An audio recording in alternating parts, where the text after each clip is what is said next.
terms of creating an alternative 9/11 narrative that would lead us forward in a way that we could value and treasure and hold on to those things that value the most of us, it seemed to me that we also needed a clearer understanding of peace, because we talk about peace in this country without really being clear about what we mean by peace.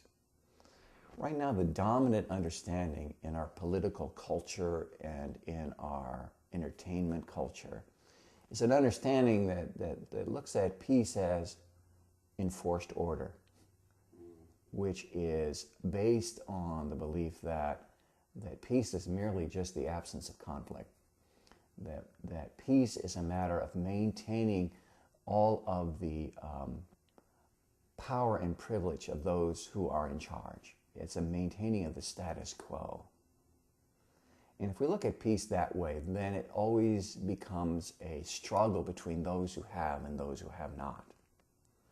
If we embrace that vision of peace, that peace is about keeping all that we got and getting as much as we possibly can, then there's always going to be terrorism. There's always going to be threats like this. But there also exists within our national story another understanding of peace, which is quite different. And it's what I call in the book, peace as an enterprise of justice. This is based on the belief that peace is about making sure that each human being has all that they need to develop to their fullest human potential.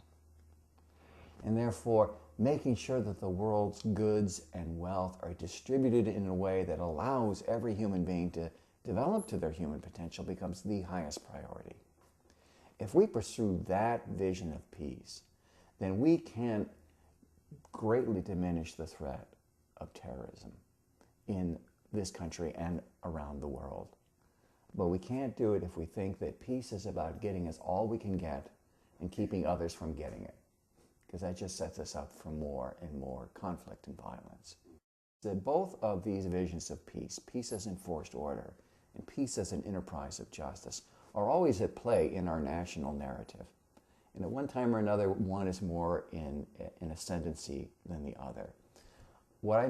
The argument I make in my book is that unless we embrace peace as an enterprise of justice and move away from this notion of peace as enforced order, we cannot hope to really defeat or to control the threat of terrorism in our time. That if we embrace peace as enforced order, we will be locked into a cycle of perpetual warfare and perpetual terrorism. So I think we as a country have a decision to make, a decision about what kind of country we want to be, what kind of people we are.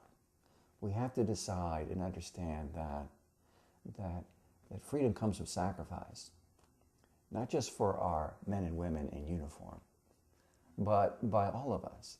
That it means learning to value what really matters. It means willingness to pay even the ultimate price, which means that we will not change who we are and what we believe about ourselves, even if we're hit with a terrorist attack, or 2, or 3, or 4, or 10, or 12. It will not change our character. We will not abandon the fundamental principles and values on which this nation was founded. We will not allow the terrorists to make us into something we aren't, or to create in us a fear so devastating and so debilitating that we forget who we are. And so that is my hope for the book, that the book would be able to begin that kind of a dialogue within the country to really give people some chance to pause and reflect about what it means to be, a citizen of a democracy where freedom is taken seriously. And unfortunately, freedom in our culture has been redefined as a consumer choice kind of freedom.